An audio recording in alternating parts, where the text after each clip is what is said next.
सरोकार। नमस्कार, मैं हूं दीक्षा दीक्षित और आप देख रहे हैं प्राइम टीवी। वक्त हो चला है बड़ी खबरों का। विधानसभा उपचुनाव से जुड़ी बड़ी खबर, गठबंधन के साथ उपचुनाव लड़ने की तैयारी में विपक्ष।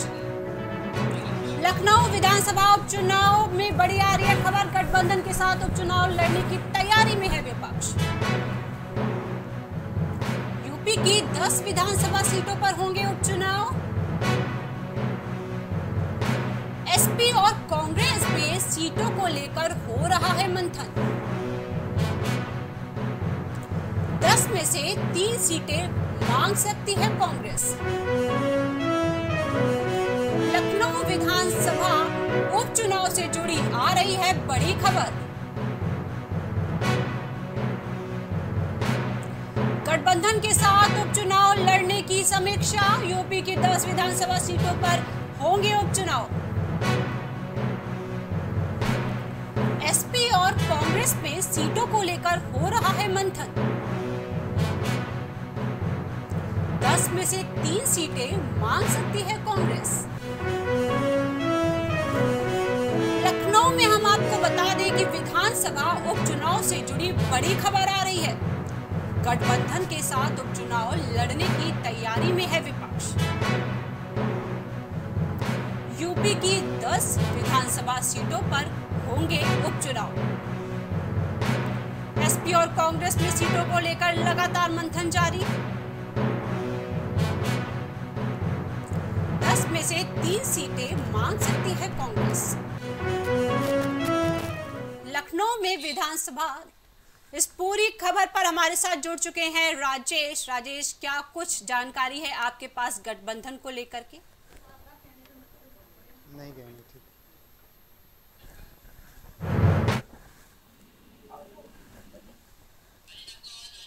राजेश, क्या आप हमें सुन पा रहे हैं? जी जी बताइए। जी बताएं। जी दोबारा प्रश्न करिए। इस गठबंधन की जो प्रक्रिया है, इसको लेकर क्या कुछ समीक्षा की गई है?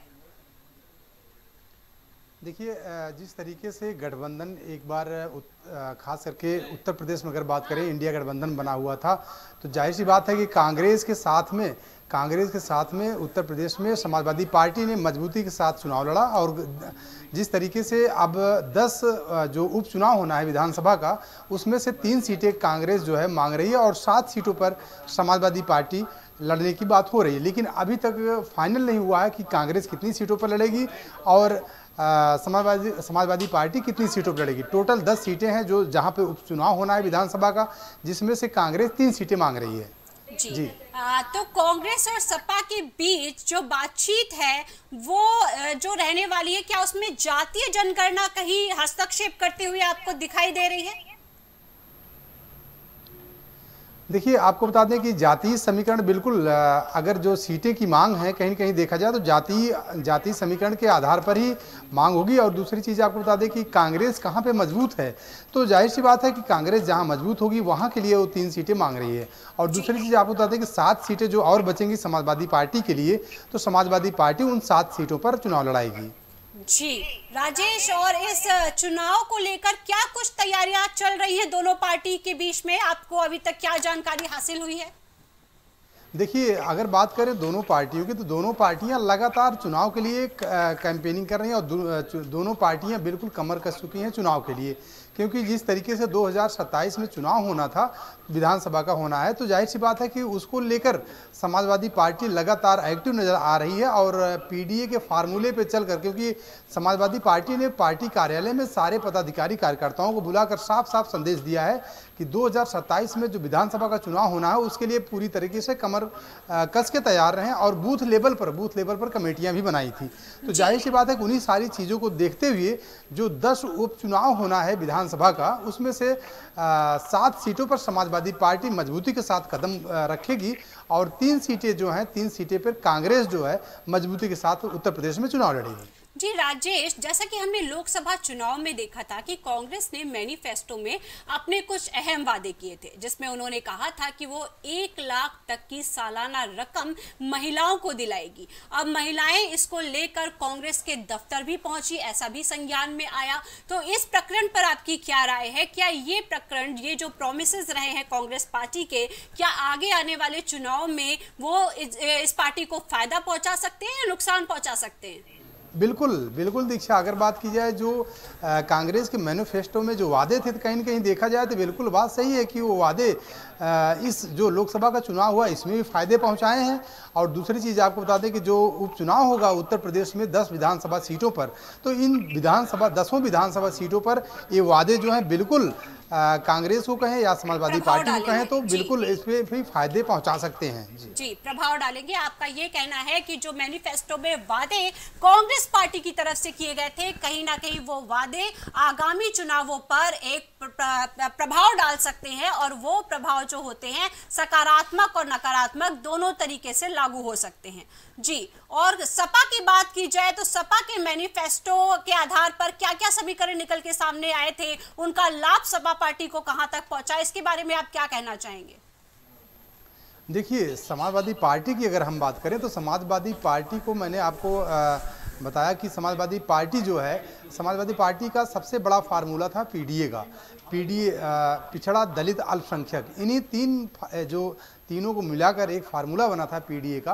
पीडीए को लेकर समाजवादी पार्टी उत्तर प्रदेश में कार्यक्रम चलाई है, और उसी कार्यक्रम को आगे बढ़ाते हुए समाजवादी पार्टी जो मुख्य मुद्दे थे जनता के जो मूलभूत मुद्दे थे, उन सारे मुद्दों पर समाजवादी पार्टी ने बात किया। ग्राउंड लेवल जीरो पर जाकर बात किया, तो सारी चीज़ों को जनता तक पहुंचाने का काम किया। वो सारे मुद्दे जो मूलभूत मुद्दे थे जनता के, तो जाहिर सी बात है कि उनके जनता के मुद्दे जब जनता तक पहुंचाने का काम किया समाजवादी पार्टी ने, तो कहीं ना कहीं देखा जाए तो वो मुद्दे जो है जनता के हित में लगे, जनता के लिए कारगर साबित हुए, जिसकी वजह से जनता ने उत्तर प्रदेश में समाजवादी पार्टी को ऐतिहासिक जीत दिलाई। और 2027 को लेकर या कहें जो 10 सीटों पर उपचुनाव होना है, इन चुनाव पर भी, ये 10 सीटों के चुनाव पर भी ये जो समाजवादी पार्टी के मुद्दे थे, ये सारे मुद्दे काम आएंगे समाजवादी पार्टी के लिए। जी राजेश, तो राजेश, जहां तक हम देखते हैं कि कांग्रेस और सपा जो है वो लगातार मांग कर रही है आरक्षण को लेकर, तो मुस्लिम आरक्षण को लेकर दोनों पार्टियों के बीच किस तरीके की बातचीत आपको देखने को मिल रही है? क्या दोनों ही पार्टियों का समर्थन मुस्लिमों को प्राप्त हो रहा है? बिल्कुल बिल्कुल, अगर बात करें गठबंधन की, तो कहीं न कहीं अगर देखा जाए तो जो मुस्लिम पक्ष है, कहीं न कहीं मुस्लिम पक्ष भी लगातार इंडिया गठबंधन के साथ में नज़र आया। और सबसे बड़ी बात यह है कि उत्तर प्रदेश में समाजवादी पार्टी के साथ में जिस तरीके से मुस्लिम समुदाय साथ खड़ा नजर आया, कहीं न कहीं देखा जाए तो बिल्कुल अगर कहा जाए तो एक तरफा समाजवादी पार्टी के समर्थन में मुस्लिम समुदाय था। और जो अभी 10 सीटों पर उपचुनाव होना है, तो कहीं न कहीं देखा जाए तो इन 10 सीटों पर भी समाजवादी पार्टी के लिए जो मुस्लिम समुदाय है, कहीं न कहीं देखा जाए तो बिल्कुल इस पर निर्णायक वहाँ पे साबित होगा। जी, अगर चुनौतियों की बात की जाए राजेश, तो सपा के सामने चुनौतियों के आधार पर सबसे बड़ी चीज क्या है?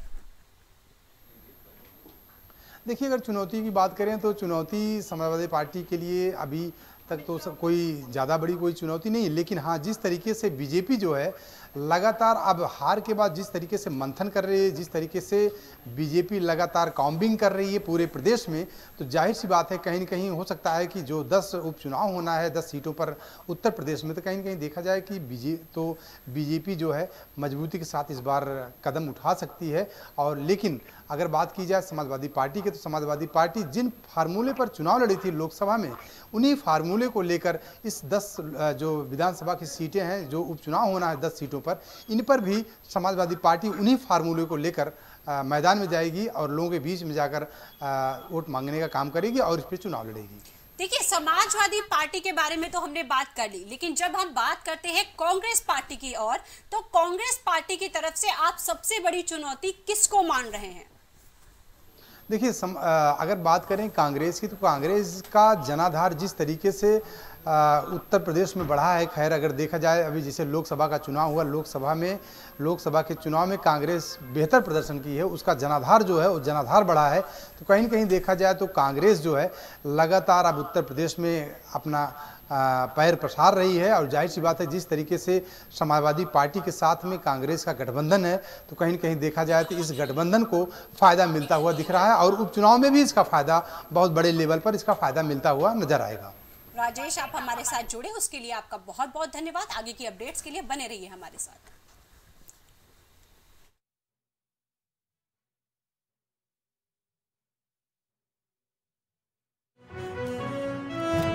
उत्तराखंड सीएम योगी जा सकते हैं ऋषिकेश। बीमार मां से मिलने जा सकते हैं सीएम योगी। दोपहर 2:30 पर ऋषिकेश पहुंचेंगे सीएम योगी। रुद्रप्रयाग हादसे के घायलों से भी हो सकती है मुलाकात। उत्तराखंड से आ रही है बड़ी खबर, सीएम योगी जा सकते हैं ऋषिकेश। बीमार मां से मिलने जा सकते हैं सीएम योगी। दोपहर 2:30 बजे ऋषिकेश पहुंचेंगे सीएम योगी। हम आपको बता दें कि रुद्रप्रयाग हादसे के घायलों के लिए कुछ सुविधाएं मुहैया कराई गई है। उत्तराखंड सीएम योगी जा सकते हैं ऋषिकेश। बीमार मां से मिलने की है योजना। दोपहर 2:30 बजे का समय निर्धारित। ईवीएम को लेकर राहुल गांधी का एक्स पर पोस्ट। भारत में ईवीएम एक ब्लैक बॉक्स है।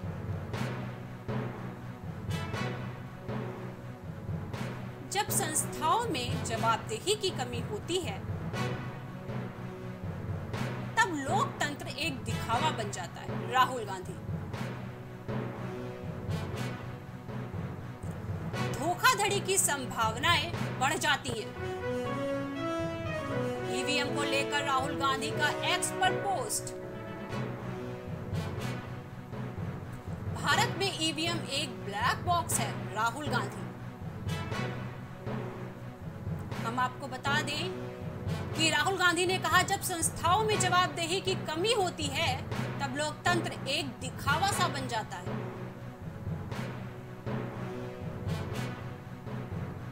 धोखाधड़ी की संभावनाएं बढ़ जाती हैं। राहुल गांधी का बड़ा बयान। लखनऊ में 23 जून को बीएसपी की बड़ी बैठक जारी। मायावती की अध्यक्षता में होगी बैठक संपन्न। इसके साथ ही बीएसपी की शर्मनाक हार पर होगा मंथन। लोकसभा में एक भी सीट बीएसपी को नहीं मिली। लखनऊ में 23 जून को बीएसपी की होगी बड़ी बैठक। मायावती की अध्यक्षता में होगी बैठक संपन्न। बीएसपी की शर्मनाक हार पर होगा मंथन। लोकसभा में एक भी सीट बीएसपी को नहीं मिली।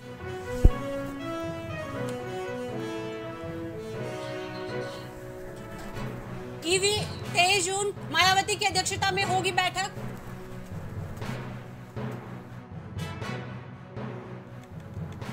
बीएसपी की शर्मनाक हार पर होगा मंथन।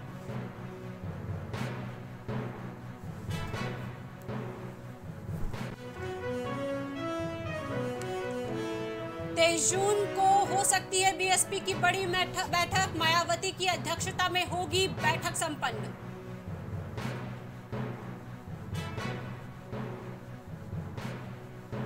बीएसपी की शर्मनाक हार पर होगा चिंतन और मंथन। लोकसभा में एक भी सीट बीएसपी को नहीं मिली। लखनऊ में 23 जून को बीएसपी की हो सकती है बड़ी बैठक। मायावती की अध्यक्षता में होगी बैठक संपन्न। बीएसपी की शर्मनाक हार पर होगा मंथन।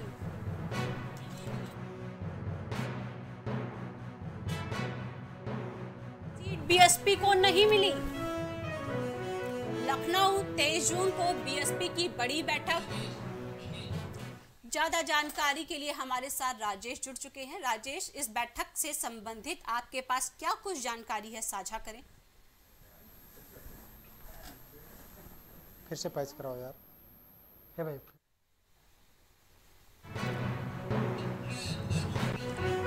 राजेश से हमारा संपर्क टूट गया है। फिलहाल लखनऊ में 23 जून को बीएसपी की बड़ी बैठक होगी।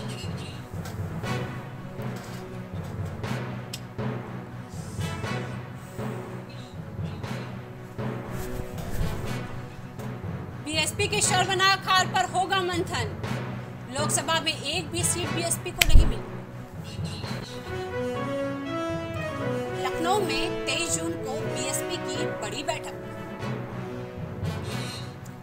ज्यादा जानकारी के लिए हमारे साथ राजेश जुड़ चुके हैं। राजेश, क्या कुछ जानकारी है आपके पास इस बैठक से संबंधित, साझा करें।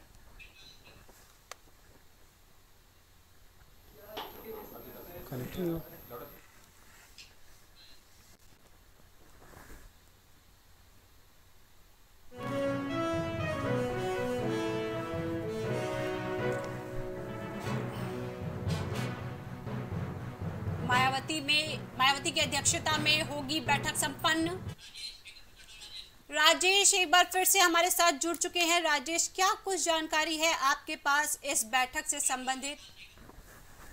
देखिए दीक्षा, जिस तरीके से मायावती लगातार जिस तरीके से लोकसभा चुनाव में करारी हार हुई, कहीं न कहीं देखा जाए तो उन सारी चीज़ों को देखते हुए मायावती बैठक बुलाई है। और दूसरी चीज़ आपको बता दें कि बैठक में ज़िले के जो भी उनके जिलाध्यक्ष हैं और जितने भी उनके पार्टी के पदाधिकारी हैं, उन सारे लोगों को बुलाया गया है और जो हार हुई है उसी हार को लेकर समीक्षा बैठक करेंगी और उसके अलावा बैठक करेंगी। उसके अलावा 23 जून को मायावती समीक्षा बैठक भी करने वाली है। समीक्षा की जहां पर बात आती है राजेश, तो हम ये जानना चाहेंगे कि समीक्षा किन सकारात्मक पहलुओं पर होने वाली है और किन नकारात्मक पहलुओं पर होने वाली है। देखिए सकारात्मक पहलू आप अगर बात करें तो सकारात्मक पहलू यही रहेंगे मायावती के, क्योंकि मायावती ने जिस तरीके से पूरे उत्तर प्रदेश में 80 के 80 लोकसभा सीटों पर अपने प्रत्याशियों को उतारा था और उनके प्रत्याशी 80 के 80 लोकसभा सीटों पर बुरी तरीके से उनको हार का सामना देखना पड़ा। तो कहीं न कहीं देखा जाए तो इन्हीं सारी चीज़ों को, इन्हीं सारे मुद्दों को लेकर मायावती ने बैठक बुलाई है, जिस बैठक में उनके सारे पदाधिकारी और उनके सारे सभी जिलाध्यक्ष और जो प्रत्याशी उनके हारे हुए प्रत्याशी हैं, सारे प्रत्याशी उसमें बैठक में मौजूद रहेंगे। और उसके बाद आगे की क्या रणनीतियां हैं, किस तरीके से आगे फिर चुनाव लड़ना है, किस तरीके से पार्टी की आगे रणनीतियों को बढ़ाना है, तो इन सारी चीज़ों पर आज चर्चा की जाएगी। किसी भी पार्टी के लिए राजेश ये बहुत बड़ा मुद्दा हो जाता है कि उसके सारे ही कैंडिडेट्स हार जाते हैं। तो इस हार का कारण क्या किसी भी पार्टी के कैंडिडेट ने व्यक्तिगत तौर पर अपनी जिम्मेदारी पर लिया कि वो इसके लिए रिस्पॉन्सिबल थे? क्या कुछ कमियां रह गई? कैसे वो जनता का विश्वास नहीं जीत पाए, या दूसरी पार्टी के जो समीकरण थे वो हावी हो गए? इस पर आपका क्या कहना है?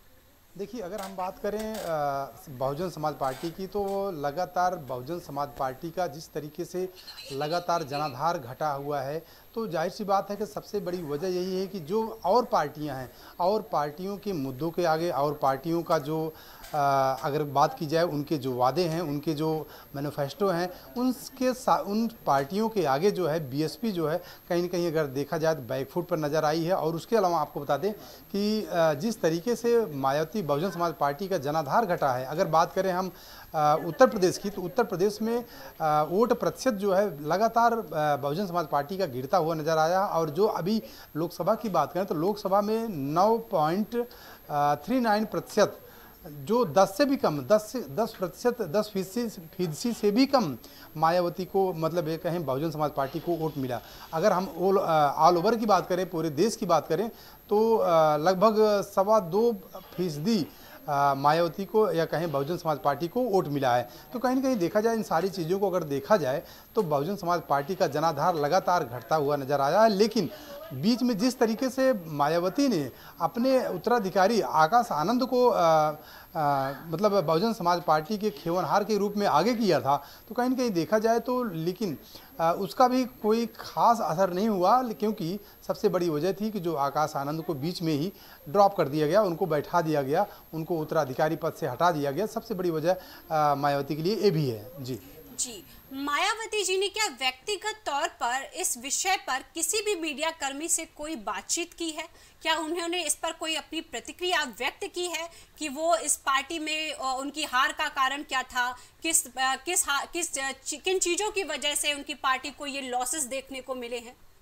देखिए, अभी तक मायावती का कोई बयान नहीं आया, लेकिन एक चीज़ है कि लोकसभा में इतनी बड़ी करारी हार के बाद तो मायावती पहली बार बैठक करने जा रही हैं, और बैठक में क्या वजह थे कि क्या कारण थे जो इतनी बड़ी बहुजन समाज पार्टी की हार हुई है, तो इन्हीं सारे मुद्दों पर आज बात होगी। और उसके अलावा आपको बता दें कि 23 जून को समीक्षा बैठक भी मायावती करने वाली हैं, और उसमें सभी पदाधिकारी और उसके कार्यकर्ता के साथ साथ में जितने भी उनके प्रत्याशी थे, जितने उनके जिलाध्यक्ष हैं, सारे लोगों को 23 जून को बुलाया गया है। 23 जून को समीक्षा बैठक करेंगे कि आखिर वजह क्या थी जो बहुजन समाज पार्टी इस तरीके से बहुजन समाज पार्टी को करारी हार का मुंह देखना पड़ा है। जी राजेश, आप हमारे साथ जुड़े, जानकारी के लिए आपका धन्यवाद।